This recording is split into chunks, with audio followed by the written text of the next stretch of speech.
Okay, bilang bahagi po ng pag-e-explore natin sa ating sementeryo serye mga Espen dito sa Urbex PH Placado TV YouTube channel and Facebook page. Ito, isa na naman pong lumang sementeryo yung napuntahan natin.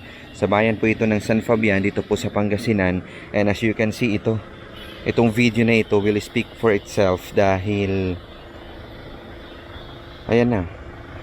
Ayan na yung pinaka pruweba. Ito na yung hinahanap talaga natin mga S-friend na proof na ito po yung pinakaunang sementeryo dito. At tama nga yung sinabi din ni tatay kanina na si Paul Torero, sinabi niya sa atin na panahon pa daw ito ng Kastila, pero hanggang dun lang yung sinabi niya.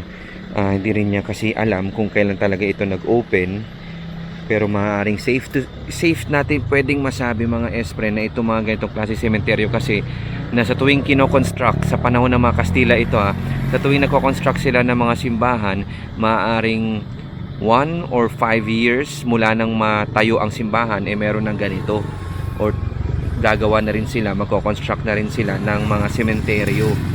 So maaaring hindi nalalayo sa taon kung kailan po ginawa yung simbahan. So inikot-ikot ko lang yung sinabi ko, pero ayan na siya.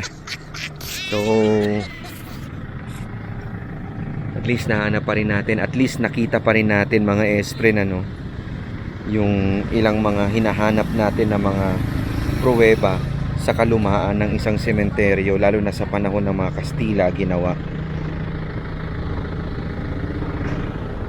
Panoorin mo lang yung full episode natin dito mga S-friend sa Urbex PH Placado TV YouTube channel. Abangan mo kami doon ha. Takits tayo guys.